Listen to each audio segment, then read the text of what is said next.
کام کرے، یہ ہے دامن یہ ہے گریباں آؤ کوئی کام کرے، موسم کا منہ کرتے رہنا کام نہیں دیوانوں کا۔ رات کافی ٹھنڈی ہوتی جا رہی ہے، وقت بڑی تیزی کے ساتھ گزرتا جا رہا ہے، اور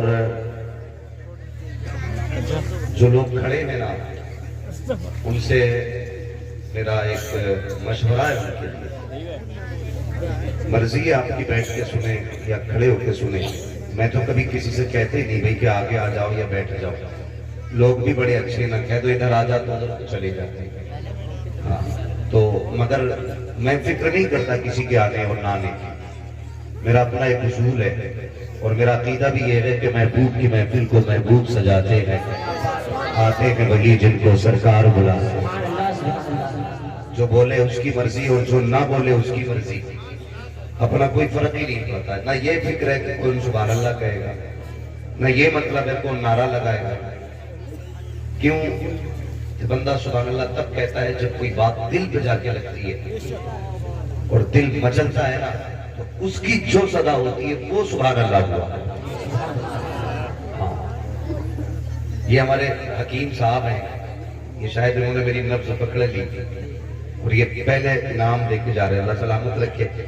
کبھی کبھی سوچتا ہوں نا کہ یہ وہ پیسہ ہے، کبھی دیکھتا ہوں میں کبھی نعت پڑھتا ہوتا ہے نا تو لوگ نا پیروں میں بچھا دیتے ہیں، اب وہ پڑھنے والے بولنے والے کا پیر اس میں آتا نہیں، اس کو کبھی پیروں میں رکھنا سائڈ سے، یہ عام پیسہ نہیں ہے، ایک وہ پیسہ جو نذرانے میں ملتا ہے، ایک وہ پیسہ جو مہنتانے میں ملتا ہے، یہ وہ پیسہ ہے جو حضور کی باتیں بتانے میں ملتا ہے، یہ بڑا برکت والا پیسہ ہوتا ہے، اور کوشش یہ کیا کریں، تمام شعراء کو میرا مشورہ ہے، آپ نذرانہ اپنے اکاؤنٹ میں ڈال دیں، ٹھیک ہے، آپ باقی کا پیسہ اپنے پاس رکھتے ہیں، لیکن جو انعام ملتا ہے نا وہ اپنی ماں کو جا کے دیا کریں۔ میں سمجھتا ہوں اس اچھے پیسے کی سب سے زیادہ حقدار ماں ہوتی ہے، تو مہربانی کریں جو بھی پیسہ لے یا دینا تو پیروں کی طرف نہ کریں، کیونکہ لاپرواہی میں کبھی کبھی اس پہ پیر نہیں پڑ سکتے۔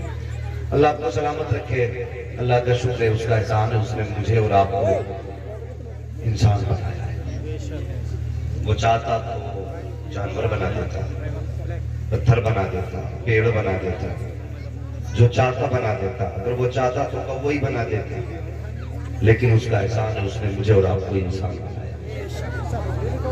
اور انسان بنا کے کرم یہ کیا کہ مجھے اور آپ کو حضور کی امت میں پیدا کر دیا۔ اگر اسی بات پر پوری زندگی حضور کی نعت پڑھتے رہے نا تب بھی ان کے احسانوں کا قدر نہیں ہو سکتا۔ میں تو اکثر ایک بات کہتا ہوں، ہمارے جسم پہ اتنے بال نہیں ہیں جتنے حضور کے ہم پہ احسانات ہیں، ہاں ہمارے جسم پہ اتنے بال نہیں ہیں جتنے حضور کے احسانات ہم پر ہیں۔ اٹھتے بیٹھتے اپنے حضور کی باتیں کیا کرو، اٹھتے بیٹھتے مصطفیٰ جان رحمت کی باتیں کیا کرو، اور میں اکثر لوگوں سے کہتا ہوں یار صبح اٹھتے ہو نا، بزنس کو جاتے ہو، کام کو جاتے ہو، اسکول جاتے ہو، مدرسہ جاتے ہو، اللہ توفیق دے تو صبح اٹھ کے نا خط حضور کے مدینے بھیج دیں، یہ سب سے پہلا کام کیا، پہلا خط حضور کے مدینے جانا چاہیے۔ آپ کہیں گے مولوی بڑا دور جی رہا ہے، موبائل کے دور میں خط کی بات، میں اس خط کی بات نہیں کرتا جسے میں لکھوں، قلم کسی دکان کا ہو، لے جانے والا ڈاکیا ہو، میں تو اس خط کی بات کرتا ہوں جسے لکھنے والے بھی فرشتے ہوں، لے جانے والے بھی فرشتے ہوں، اور وہ خط کون سا ہے؟ وہ خط ہے جب صبح اٹھو نا آپ کھلے تو پہلے حضور پہ 10 بار درود کر دیا،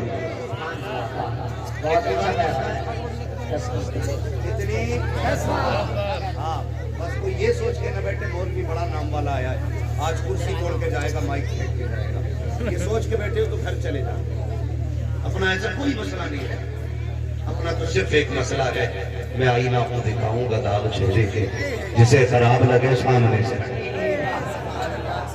تو یہاں مسئلہ کوئی نہیں ہے، کمیٹی والوں اللہ سے دعا کرنا، اللہ آج کی رات کے صدقے میں نا ہماری حاضری کرنا،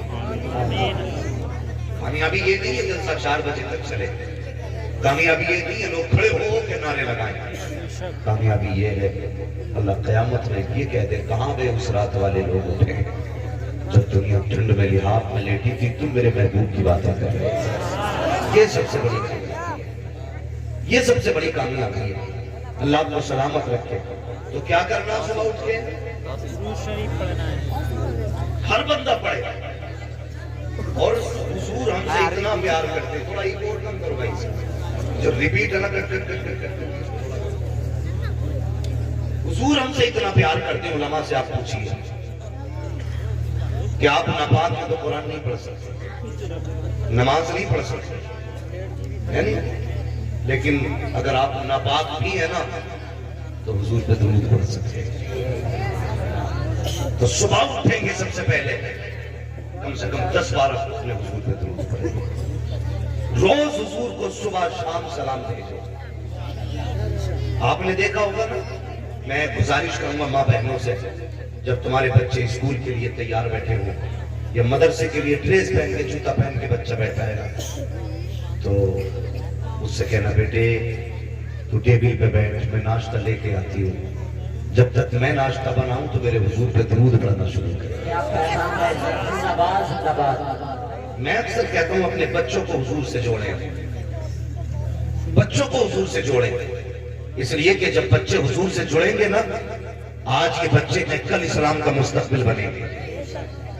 آج آپ کے بیٹے بن کے بیٹھے, کل کسی جلسے کے صدر ہوں گے, کل کسی کمیٹی کے ممبر ہوں گے.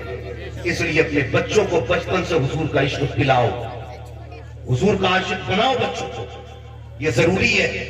اور آپ سمجھئے اگر کوئی بچہ, امام صاحب, مولانا راشد رضا صاحب, ہمارے سلیم بھائی, اگر ان میں سے کوئی بندہ روز کسی راستے سے گزرے نا اور کوئی بچہ انہیں روز سلام کرے, ایک دن جواب دیں گے, 2 دن دیں گے, 3 دن جواب دیں گے, چوتھا دن پوچھ ہی لیں گے یار یہ بچہ کس کا ہے, یہ بچہ کس کا ہے یار, روز حضور پہ درود پڑھو.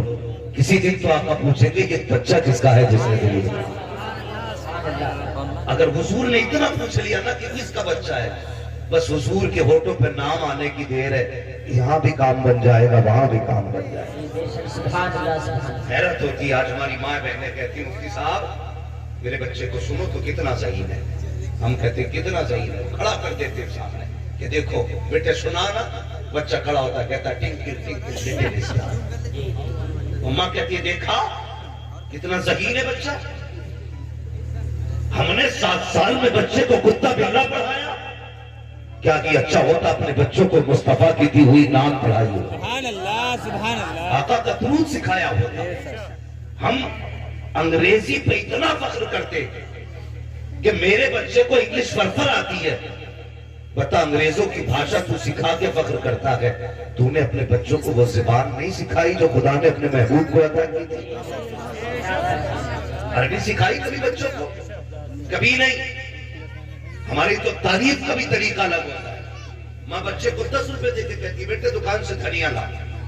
بچہ دکان پہ جاتا ہے, دھنیا بھی لیا, مرچ بھی لی, 10 روپے بھی لیے, واپس آ گیا. کہتا اماں یہ رہا سامان, یہ رہے 10 روپے.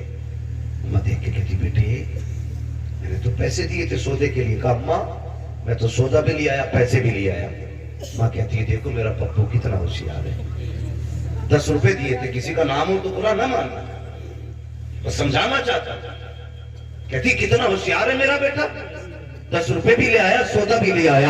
اگر مائیں اتنی ڈھیل دے دیتی ہیں ہاں پیارے تو پھر بیٹے ڈاکو سلطان بنا کرتے ہیں. اگر مائیں اس طرح کی ڈھیل دیتی ہے تو باپ بھی رسوا ہوتا ہے, ماں بھی رسوا ہوتی ہے. کیا کہ اچھا ہوتا اگر تیرا بیٹا 10 روپے واپس لے کے آیا تھا, تجھے تو بیٹے کا کان پکڑ کے کہنا تھا اے میرے لفظ جگر نور نظر, تجھے پتا نہیں ہے ہم محمد عربی کے غلام کہے جاتے ہیں, ہم نے مدینے والے کا کلمہ پڑھا ہے. اے بیٹے ہم پہ ایک ایک لقمہ حرام کا حرام کیا گیا ہے, جا بیٹے واپس لے کے چلا جا. ہم ایک لقمہ بھی نہ حرام کا کھا سکتے ہیں نہ حرام کا کھلا سکتے ہیں. اگر یہ تعلیم تمہاری ہوتی تو رونے کی ضرورت نہیں ہوتی, تو تمہاری ہوتی آنے والا صلاح الدین ایوبی پیدا ہوتا. نعرہ تکبیر, نعرہ رسالت, نعرہ غوثیت, مصطفی اعلیٰ حضرت حضرت مفتی احمد رضا صاحب قبلہ زندہ باد. کچھ باتیں کتابی لگتی ہیں نا, اگر لوگ کہیں اعلیٰ حضرت ہیں تو کہتے ہیں یار یہ کتابی بات ہے. نہیں پیارے, کتابی بات نہیں ہے. اپنے بچوں کو حضور سے جوڑ دو. آؤ تمہیں تاریخ کا ایک برف بھی پلٹ کے دکھاتا چلوں. انداز بیاں میرا بہت شوق نہیں ہے, شاید کہ اتر جائے تیرے دل میں میری بات. تیری تقریر طبع یار کو بے چین کرتی ہے. سبب کیا ہے؟ وہی کہتا ہوں جو دل پر گزرتی ہے. ہم نے اپنے بچوں کو انگریز بنا کر کے فخر کیا, اپنے بچوں کو ہم نے پروٹیکٹ بنا کر کے فخر کیا, اپنے بچوں کو انگریزی لباس پہنا کر کے فخر کیا. کیا کہ اچھا ہوتا. آج سوسائٹی کا آپ جائزہ لیجئے, ہر باپ بیٹے کو بٹھا کے کہتا ہے لختے جگر یہ بلڈنگ دیکھ رہا ہے, یہ ملت پٹھان کی بلڈنگ ہے, یہ کلن ٹھیکیدار کی بلڈنگ ہے. ابا کیا بات ہے؟ کہ اس کا باپ تو ٹھیلا چلاتا تھا, اس کے باپ کی اتنی اوقات نہ تھی کہ پیٹ بھر کے کھانا کھا لیتا. آج اس کی بلڈنگیں کھڑی ہیں. ابا کیسے کیا؟ کہ اس نے پیسہ کمایا, 3 منزل بلڈنگ کھڑی کر دی. اے بیٹے زندگی کا مزہ تو تب ہے جب تو 5 منزلہ مکان کھڑا کر دے. نادان تو نے اپنے بیٹوں کو امیر بننے کے طریقے تو سکھائے. کیا کہ اچھا ہوتا, کبھی صدیق کی کہانی سناتا, کبھی عمر کی باتیں بتاتا, کبھی بلال کے قصے سناتا, کبھی ابو حذیفہ کی بات بتاتا, کبھی ابو ہریرہ کی تاریخ سناتا. قسم خدا کی تیرا بیٹا ڈاکو نہیں بنتا, نشیڑی نہیں بنتا, چرسیہ نہیں بنتا, جس سے ان کے ہوتے غلام مصطفیٰ جانے لگتا.